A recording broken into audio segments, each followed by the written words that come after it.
Shalom, povo de Deus! Olá, meus irmãos, como é que vocês estão? Como passaram o final de semana? Você, minha irmã, você veio aqui para a conferência delas, foi uma bênção, não foi não? Mas vejam só, essa semana, na sexta-feira à noite, ainda tem atividade, porque a gente vai ter uma vigília da família, começando 8 da noite, terminando às meia-noite. Mas não só na sexta. Hoje à noite tem discipulado, amanhã vai ter a pós-graduação, quarta tem pequenos grupos, né? A igreja não para nunca. E você é mais do que convidado, eu diria convocado a viver essa vida em comunhão com todo o corpo. Amém?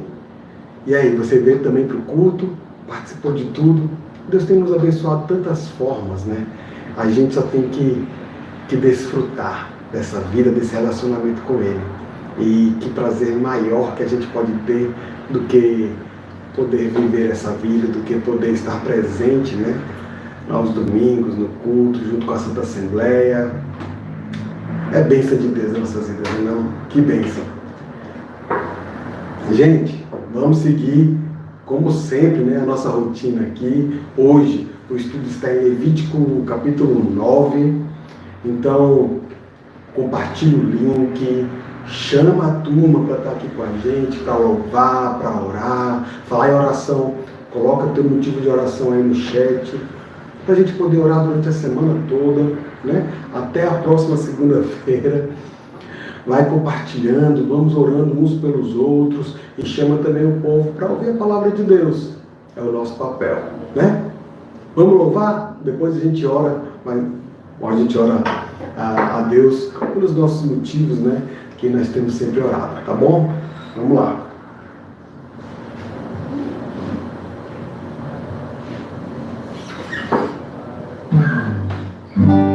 Tu que estás assentado no trono, sempre reinando, soberano,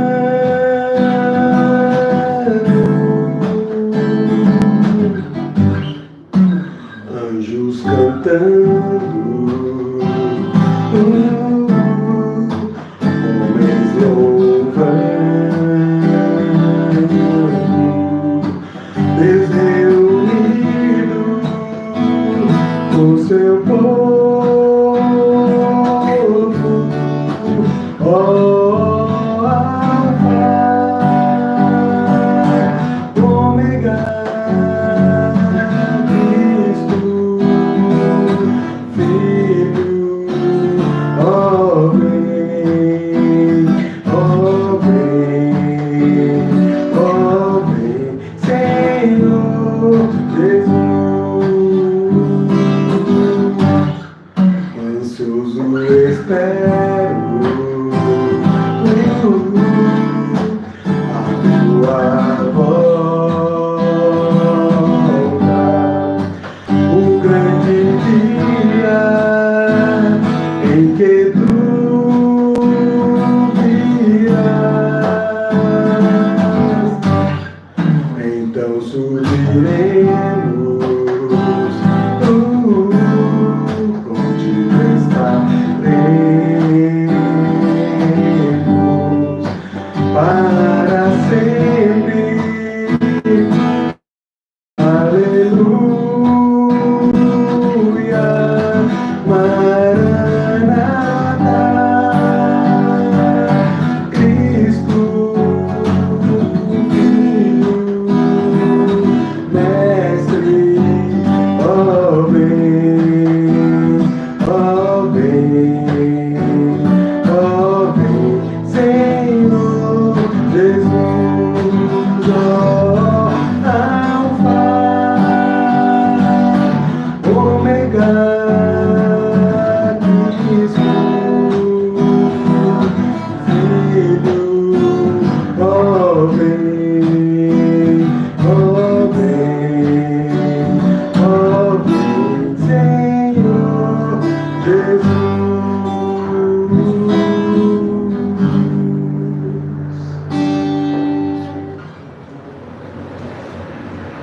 Essa é a nossa oração, esse é a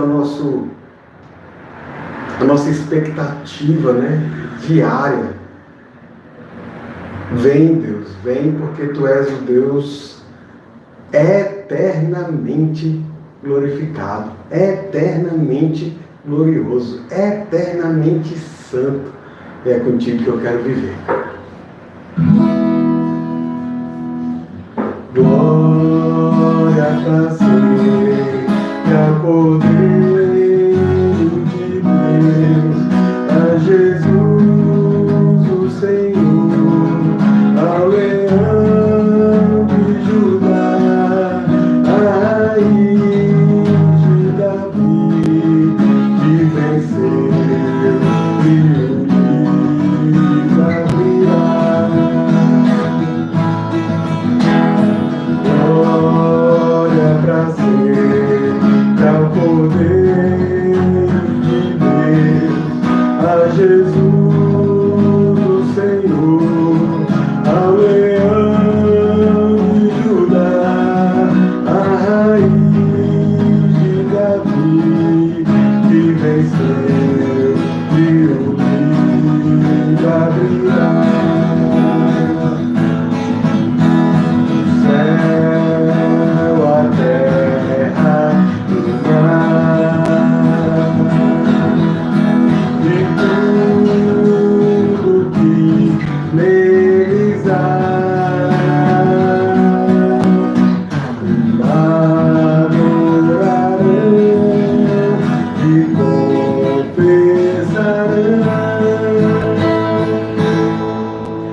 Jesus Cristo é o Senhor, Ele é o Senhor, Ele é o Senhor, ressurreto entre os mortos, Ele é o Senhor,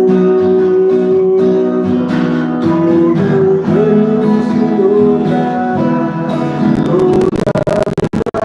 pensará que Jesus Cristo é o Senhor, Ele é o Senhor, Ele é o Senhor, ressurreto entre os mortos, Ele é o Senhor, todo joelho se dobrará, toda língua confessará que Jesus Cristo é o Senhor. É isso. No dia que Ele voltar e julgar toda a terra, toda a humanidade, não haverá uma língua que não confessará que Jesus Cristo é o Senhor. Não haverá um joelho que deixará de se dobrar e se prostrar perante Ele. Aleluia! Vem, Senhor Jesus, vem! Vamos cantar mais uma?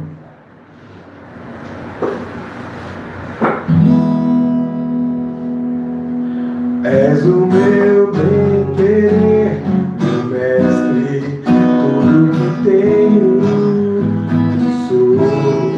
Vem de tua mão, Senhor, que se estende e me abençoa. Mesmo sem merecer, pecador, o mais miserável dos homens que sou. Envolves com teu amor e por isso eu sou mais feliz. Se a vida quer me tirar de ti, me afastar e me destruir, eu clamo a ti, Jesus, e tu me das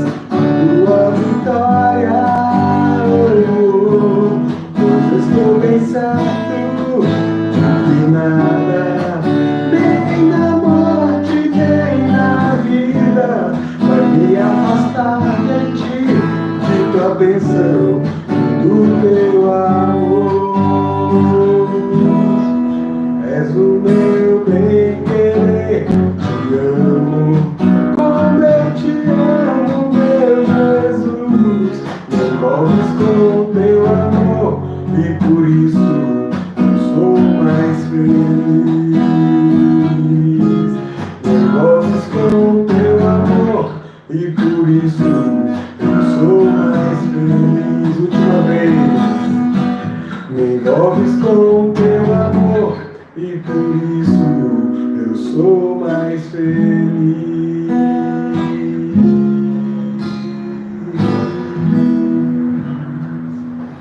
Amém, meus irmãos. Esse é o nosso Deus, com o qual a gente se deleita, a gente fala, tu és o meu amado. Mas também sabemos que nós somos amados por Ele. Aleluia! Por isso que a nossa vida, ela é bem mais feliz. Porque Ele nos satisfaz. Não é não? Deixa eu colocar esse violão aqui. Vamos ter um momento de oração agora, né? A gente segue orando pelas mesmas causas, os mesmos motivos de sempre, que são motivos tão importantes para a nossa vida, né? Inicialmente orar pela nossa liderança, pelo pastor Sávio, pelo pastor Humberto, pastor Jean, pastor Letinho, pastor Serginho, pelas famílias deles, né? Vamos orar pelo nosso conselho, pelos presbíteros, suas famílias, pela junta diaconal e suas famílias também, por toda a liderança da igreja, né? Por todas as famílias da igreja. A família é uma instituição que Deus criou para nos abençoar. E ela vem sendo tão assaltada nos nossos dias, né? Tão assaltada nos nossos tempos. Vamos nos manter em pé, firmes, guardando esse princípio, essa bênção que Deus nos deu, e de joelhos, rogando para que Ele nos dê a força, né, e os instrumentos para continuarmos lutando por ela. Não é não? Vamos orar também pelas nossas congregações. Orar por Casa Amarela, com o presbítero André Peixoto, Karina, aqueles irmãos que estão ali servindo sempre, né, assumindo uma liderança, cuidando daquela igreja, daquele povo que congrega ali. Deus abençoe eles, né, não? Vamos orar também por Serra Branca, lá com Cezinha, com Rosana, com os irmãos que também estão ali liderando e congregando e servindo a Deus, né? E anunciando o Evangelho. Vamos orar por Petrolina, pastor Elinho, com Carmen, com seus filhos, com aquela turma que está lá, uma igreja que está pungente, que está crescendo, que está vibrante. Glória a Deus por isso. Ore para que Deus mantenha essa igreja assim, mantenha essa igreja crescendo, que eles sejam literalmente um bastião celestial naquela localidade ali no sertão de Pernambuco, né, no sertão do país.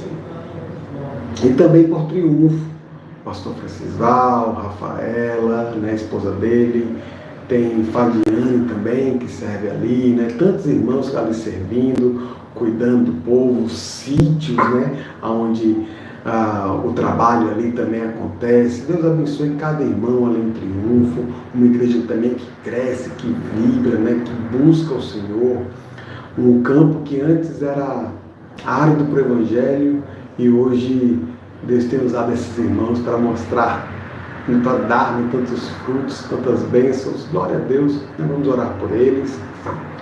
Vamos orar também pelos nossos templos, né?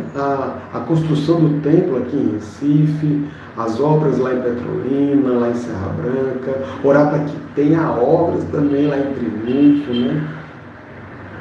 Vamos continuar orando pelos nossos irmãos que precisam de um socorro de Deus, questões de saúde, né? Irmãos que estão enfermos, irmãos que estão enlutados também, irmãos que estão com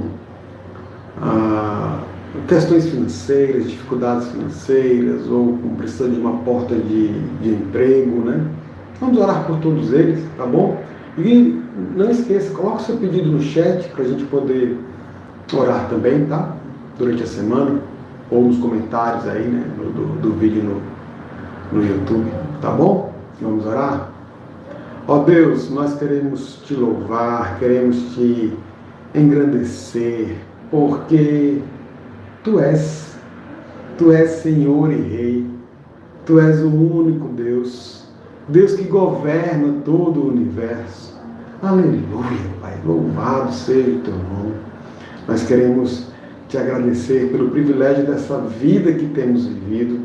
Nós queremos te agradecer pelo cuidado que Tu tens conosco, com cada detalhe de nossa vida, em especial pela liderança que Tu colocaste sobre nós, Pai. Abençoa, Senhor, cada um dos nossos pastores aqui na Igreja das Graças, cada um dos pastores que servem a Ti, que servem ao Teu povo, na Tua igreja espalhada por todo o mundo. Abençoa, Pai, a liderança aqui da igreja também, os presbíteros, os diáconos, nossas famílias. Abençoa, Senhor, as famílias que são chamadas como Tuas, Pai. Famílias de Deus. Famílias que Te conheceram por Tua graça. Nos guarda, Pai. Nos protege da queda, nos livra do mal, nos livra dos maus desígnios dos nossos próprios corações. Nos faz, Pai, enxergar a Ti em cada processo que nós vivemos em nossas casas. Ó Senhor, queremos Te rogar também pelas nossas congregações, cada uma delas, como foi citado já aqui. Abençoa, Senhor. São tantos desafios, são tantas questões a serem rompidas ali, uma batalha espiritual tão forte. Quem pode vencer isso? Quem pode quebrar isso? Se não Ti, se não Tu, meu Deus. Ó Senhor, abençoa, meu Deus, esses irmãos que estão à frente de cada trabalho desse. Abençoa os irmãos que servem ali, que congregam ali, que eles sejam instrumentos Teus para avanço do Teu reino, para o crescimento do Teu reino. E eu não falo apenas em números, Pai, mas eu falo principalmente em gente crente, que leva a Tua palavra, que impacta a sociedade, que por mostrar em suas vidas a vida que tem contigo, o relacionamento que possuem contigo. Então abençoa cada um deles, meu Deus, em nome de Jesus. Cada congregação, cada irmão, ser com eles, Pai. Senhor, quero Te rogar também pelos irmãos que estão enfermos, os irmãos que estão passando por algum problema de saúde, seja ela física, seja ela emocional, seja ela espiritual. Ó Deus, Tu és o médico dos médicos, Tu és o nosso Jeová Rafá, Tu és o Deus onipotente, o Deus que cura e que pode todas as coisas. Ó Senhor, abençoa estes irmãos, derrama da Tua graça, que nestes processos que eles têm vivido, possam Te conhecer ainda mais, meu Deus, em nome de Jesus. Abençoa também aqueles que estão passando por outras lutas, sejam elas financeiras, sejam elas profissionais, precisando de um emprego, ou de um novo tempo, um emprego em que eles já vivem, já possuem, né? Para que possam ter ali naquele local a Tua paz, eles possam desfrutar e demonstrar para o povo como é bom viver uma vida com o único e verdadeiro Deus. Ó Senhor,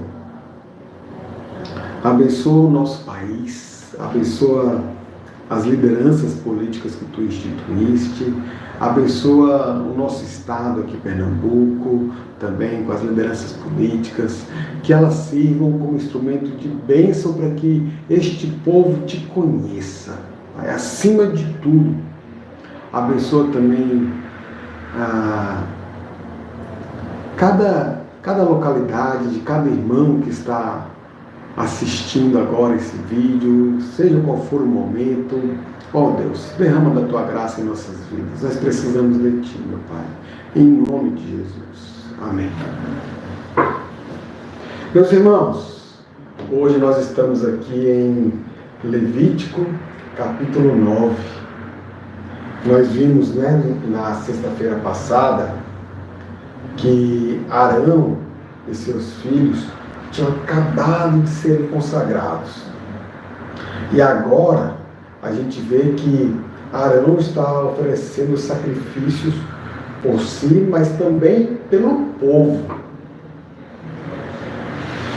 Vamos ao texto, a gente vai no texto, vai comentando como normalmente a gente faz, né? Então, Levítico capítulo 9, versículo 1, diz assim a palavra: Ao 8º dia, chamou Moisés a Arão e a seus filhos e aos anciãos de Israel.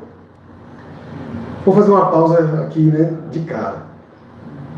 Eu acho muito interessante como que Deus sempre levantou lideranças, né, para conduzir, para cuidar do seu povo. Vejam, Arão, ele tinha acabado de ser ungido sumo sacerdote, né? Ao 8º dia, então, todo aquele processo, né, de purificação, de consagração, estava sendo consumado, concluído ali. E Moisés ainda era o intermediador da relação entre Deus e o povo. Mas percebam que o versículo fala que estava Arão, estavam os filhos de Arão, Moisés que chamou eles, né?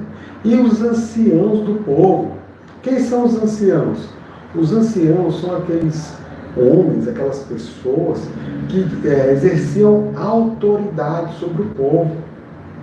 Chefes de família, chefes de tribos, né? Conforme o próprio Deus tinha usado Jetro, né, para abençoar Moisés, colocando líderes sobre líderes sobre líderes para ir resolvendo todas as causas do povo e diminuir a carga de Moisés, né? É isso. Às vezes a gente fica com essa expectativa de eu preciso conversar com o pastor, tem que ser um pastor para orar pela minha causa, se não for o pastor não resolve. Meus irmãos, é óbvio que é uma bênção a gente poder ter um contato mais próximo dos nossos pastores. É sempre bom poder conversar com os nossos pastores, né, com os nossos líderes locais, né? Mas percebam que Deus coloca outras lideranças sobre nossa vida para nos abençoar. A gente precisa se sentir amado por Deus ao reconhecer essas lideranças. Vou dar um exemplo aqui para vocês. O teu líder de pequeno grupo é uma liderança espiritual que Deus colocou sobre sua vida. É aquele que Deus está usando para levar a palavra dele até você, não só por meio de pregação, não só por meio de exposição, mas através de uma caminhada, vivendo dia a dia. Usufrua disso, se deleite com isso, meus irmãos. Mas são esses líderes de pequeno grupo, de ministérios, diáconos, presbíteros. Há uma liderança vasta que pode cuidar das nossas vidas e que Deus instituiu literalmente para cuidar de nossas vidas. Então, aproveite isso, porque, veja, desde os tempos antigos, né, que Deus usa os anciãos, as lideranças, para ir cuidando, para ir pastoreando do povo.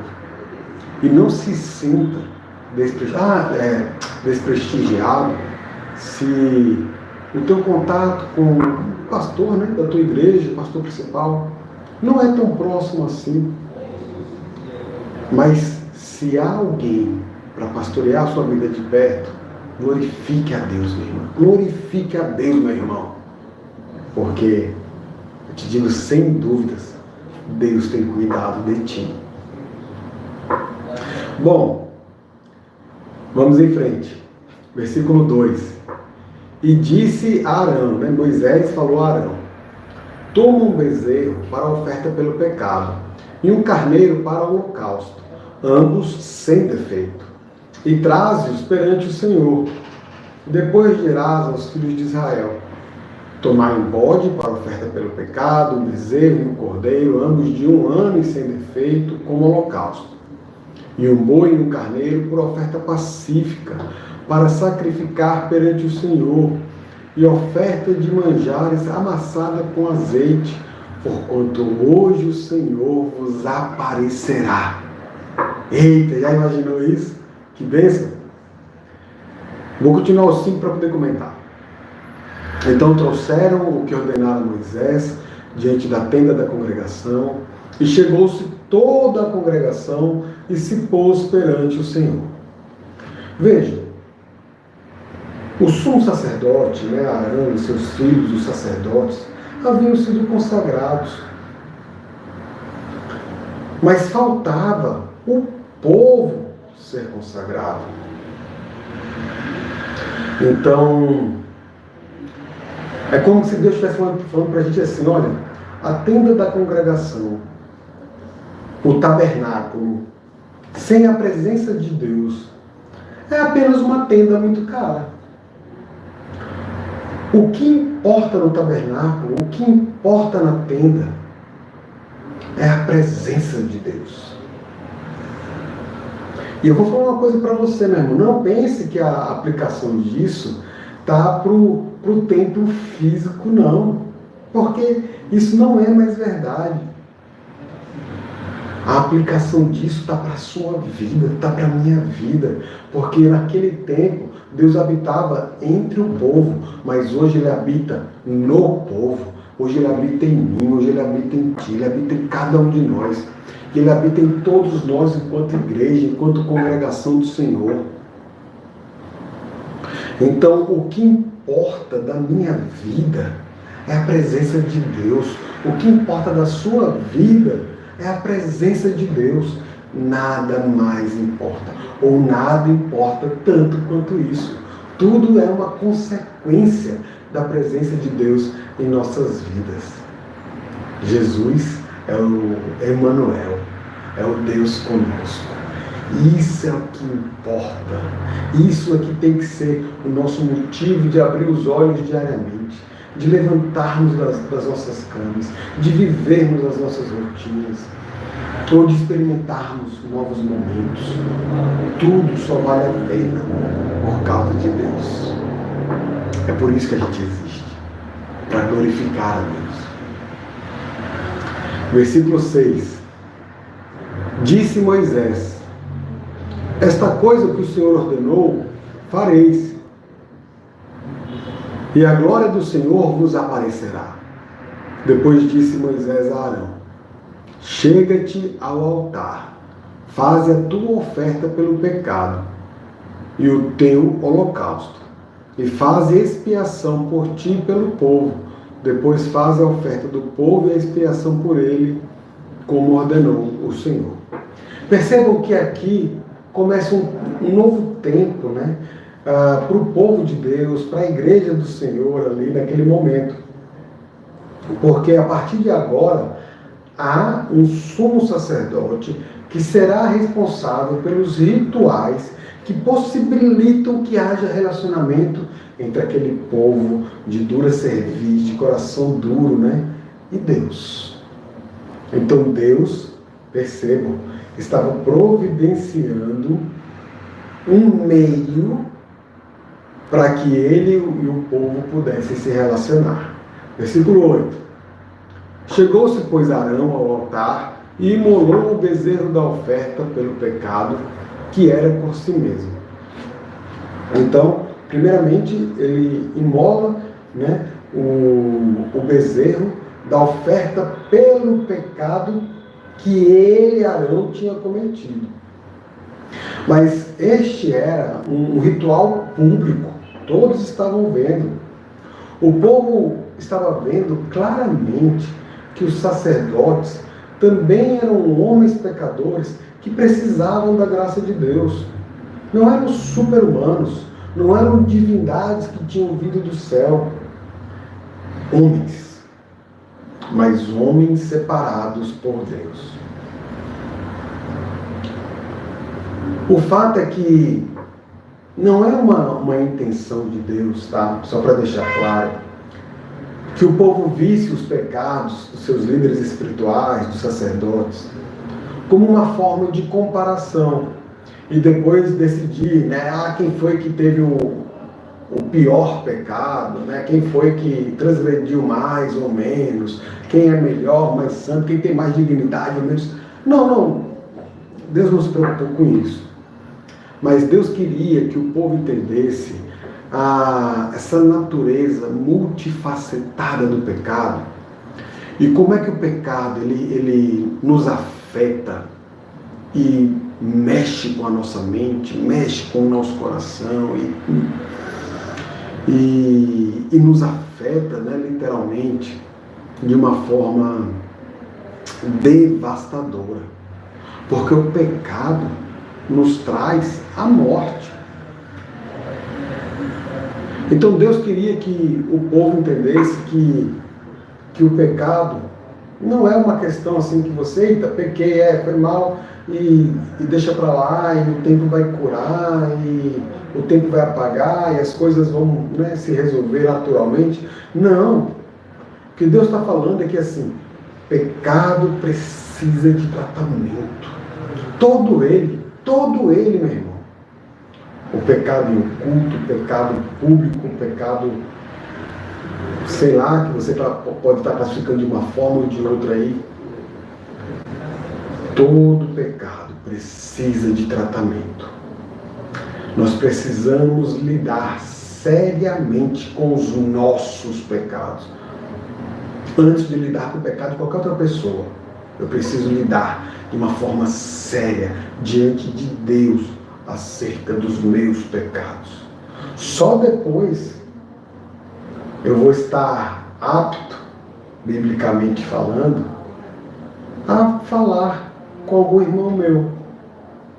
Não é isso que Jesus fala lá em Mateus 7, no Sermão do Monte, quando ele diz, olha, antes de você tirar o cisco, o argueiro no olho do seu irmão, cuida da trave que está no seu olho. Então, o conceito grande, né, que está aqui é o mesmo que Paulo fala lá em Romanos 3:23, quando ele diz que todos pecaram e carecem da glória de Deus. Não há um só ser humano que esteja isento disso, né? Paulo é bem claro, todos pecaram. Isto é muito mais, meus irmãos, acerca de quem nós somos e bem menos acerca do que fazemos. Nós temos, na semana passada eu comentei, essa herança pecaminosa decorrente da queda de Adão e Eva, e essa herança nos faz pecadores. Essa herança afeta a nossa vida. Essa herança faz com que a gente caminhe a passos largos para o inferno como inimigos declarados de Deus. Então, o que nós fazemos é só uma consequência daquilo que nós somos em nossa natureza e precisamos de um tratamento de Deus. Porque, vejam, o que está por trás, né, eu diria, desse versículo de Paulo lá aos Romanos, é que aos olhos de Deus, todos somos igualmente culpados pelo pecado. É por isso que Deus, na eternidade, planejou e executou um plano perfeito, um plano de redenção, de restauração. Ele mandou o seu Filho unigênito e muito amado para morrer pelos nossos pecados. E o sangue de Jesus naquela cruz nos lavou de todo pecado. Aleluia! Glória a Deus, meus irmãos. Glória a Deus, meus irmãos. Vamos voltar ao texto, versículo 9. Os filhos de Arão trouxeram-lhe o sangue, ele molhou o dedo no sangue e o pôs sobre os chifres do altar. E o resto do sangue derramou a base do altar.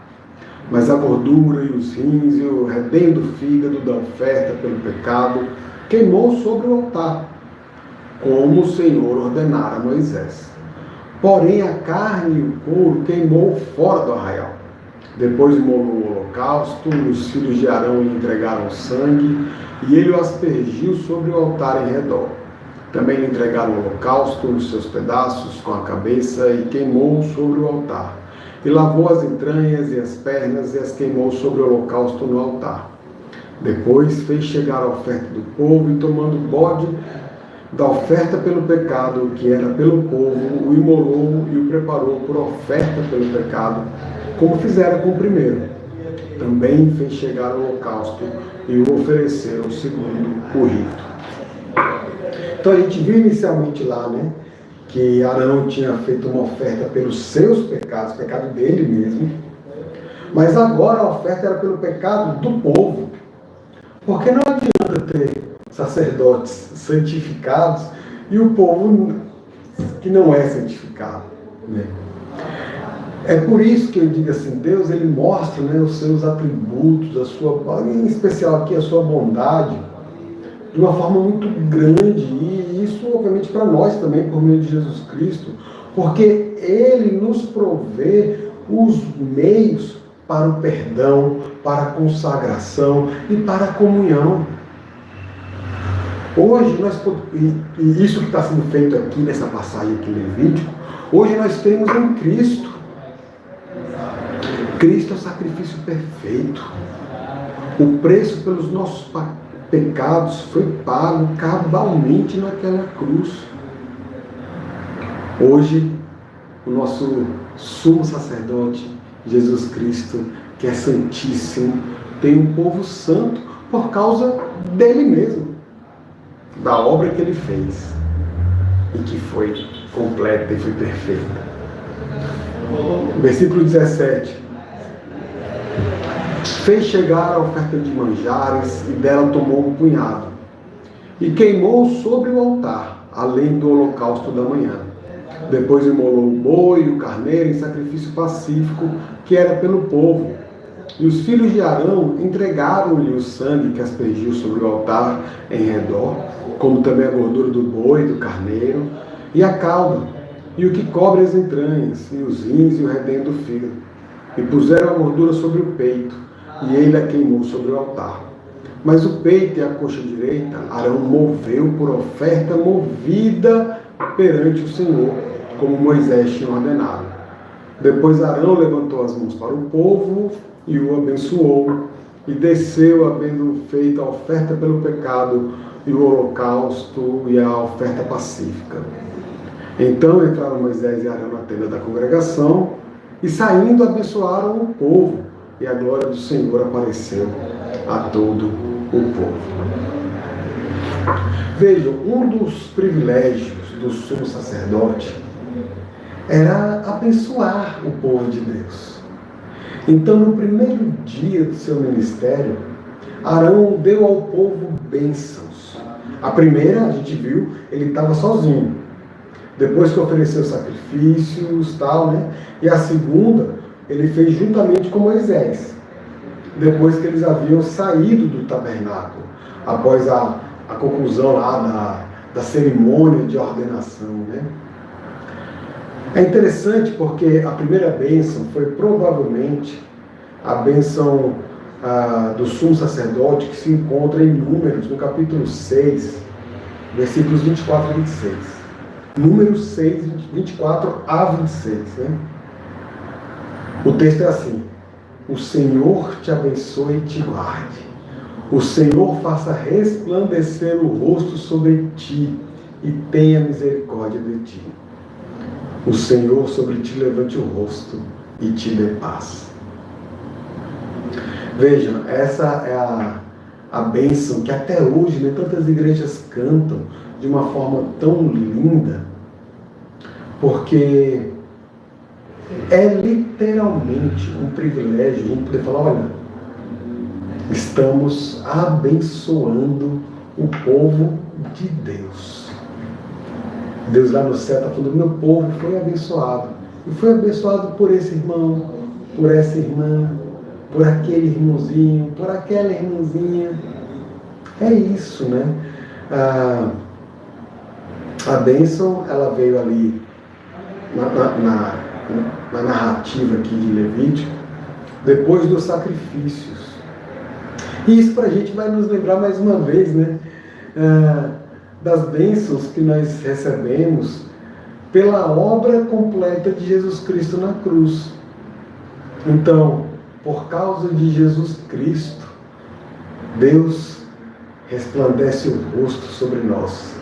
Por causa de Jesus Cristo, Deus tem misericórdia de nós.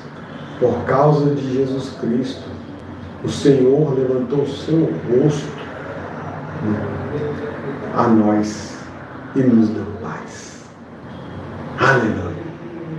Então, a menos que a gente reconheça Jesus Cristo como nosso único Senhor e Salvador, não tem como a gente receber nenhuma bênção espiritual em nós mesmos, né? Nós não somos e não seremos capazes de pedir que Deus abençoe a outros por nosso intermédio, se de antemão nós não somos a habitação do próprio Deus, se nós não temos o Espírito Santo habitando em nossas vidas. Bom, a segunda bênção, então, ela veio depois do tempo que Moisés e Arão passaram dentro do tabernáculo, e isso para nós também nos traz a memória que devemos estar em comunhão com Deus e uns com os outros, a fim de sermos bênçãos para as outras pessoas, para os nossos irmãos. É o que Paulo chama de discernir o corpo. Eu só posso discernir o corpo se eu estou em comunhão com Deus. E se eu estou em comunhão com Deus, eu preciso entrar em comunhão com os meus irmãos. Isso me parece ser algo mais didático do que prático, né? Porque na prática, como é que alguém pode ter comunhão com Deus e não ter comunhão com os irmãos? Não. É meio estranho a gente pensar isso na prática. Mas didaticamente é isso. Primeiro eu tenho comunhão com Deus. Primeiro a comunhão ela é vertical. Depois a comunhão ela é horizontal. E quanto mais nós estamos em comunhão com Deus, mais estamos em comunhão uns com os outros, né? Versículo 24, para a gente encerrar.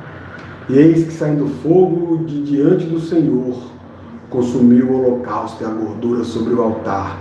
O que vendo o povo jubilou e prostrou-se sobre o rosto. Meu irmão, já imaginou você lá nessa cena? É fogo de Deus, não é fogo que o homem está acendendo, está manipulando, não.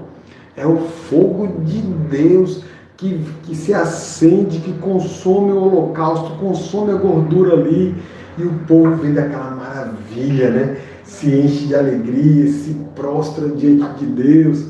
Eita, como deve ter sido bonito esse negócio, né? Na glória a gente vai atrás de ver isso. Mas vejam, quando Arão havia completado todos aqueles sacrifícios, né? Ele, os filhos dele, todo o povo de Israel foram então perdoados. Foram então consagrados inteiramente ao Senhor e estavam completamente em comunhão com Deus. A glória que habitava no tabernáculo acabou, a gente sabe, né, na história, deixando o acampamento por causa dos pecados do povo. Lá em 1 Samuel, capítulo 24, versículo 21, a gente vê isso, né? Mas depois ela volta. Na consagração do templo, ela volta. Só que, mais uma vez, o profeta Ezequiel agora, né, viu a glória de Deus partir. Por quê? Porque a nação havia se tornado excessivamente corrompida.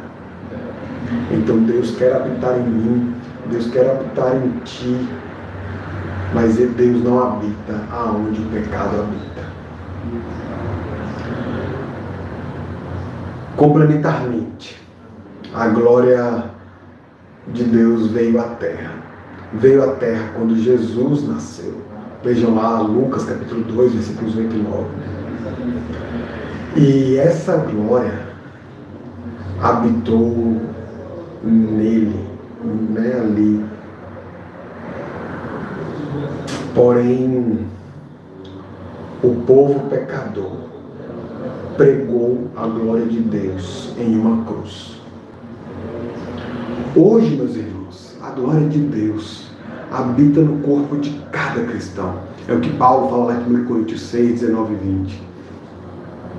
A glória de Deus habita em cada congregação local e coletivamente em toda a sua igreja, por meio da habitação de Deus nos seus, né, nos seus santos. Um dia, a gente vai ver essa glória. A gente vai ver ela iluminando a cidade perfeita que Deus está preparando para nós. Amém, meus irmãos? A gente vai ver essa luz brilhando e aquecendo a luz da glória de Deus. É o que nos diz o Senhor lá em Apocalipse, no capítulo 21, versículos 22 e 23. E eu anseio por esse dia. Amém? Você também, né? Tenho certeza disso. Vamos orar a Deus? Ó Senhor, nós queremos te louvar, porque porque quando éramos teus inimigos, tu nos constituíste filhos. Quando nós éramos cardos e abrolhos, tu nos limpaste, tu nos enxertaste na videira. E hoje tu nos faz dar frutos que são agradáveis a ti. Mas porque a seiva dessa videira, a seiva dessa árvore, é o teu Santo Espírito. Então hoje nós damos frutos decorrentes da vida que tu nos deste. Nós queremos te louvar, te agradecer por isso. E nós queremos dizer, ó Deus, vem Senhor Jesus. Nós queremos gozar dessa vida contigo na eternidade. Nós queremos ver a luz da tua glória. Maranata. Ora vem, Senhor Jesus. Louvado seja tu, meu Pai. Amém. Amém. Meus irmãos, é isso. Vamos cantar mais uma música. Louvar a Deus mais uma vez. Então, a gente encerra, tá bom? Vou pegar aqui o violão.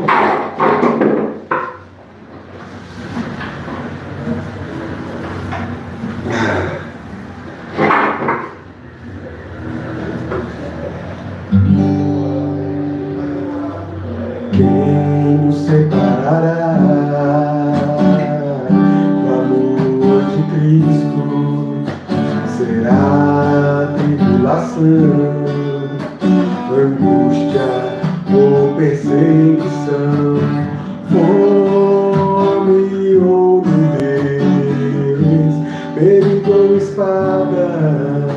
No começo, quem nos separará do amor de Cristo? Será tribulação, angústia ou perseguição, fome ou nudez, perigo ou espada? Porque eu estou bem certo de que nem morte, nem vida, nem anjos, nem principados, nem coisas do presente, nem do porvir, nem poderes, nem alturas, nem profundidades, nem qualquer outra criatura poderá nos separar do amor de Deus que está em Jesus Cristo, nosso Senhor, que está em Jesus Cristo. Nada, nada poderá nos separar. Nada, nada poderá nos separar do amor de Deus que está em Jesus Cristo, nosso Senhor, que está em Jesus Cristo,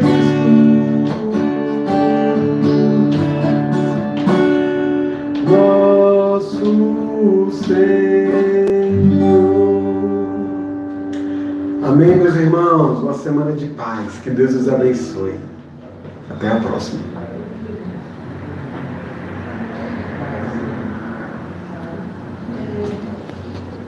Eu acompanhando aqui lá de cima, né, subi.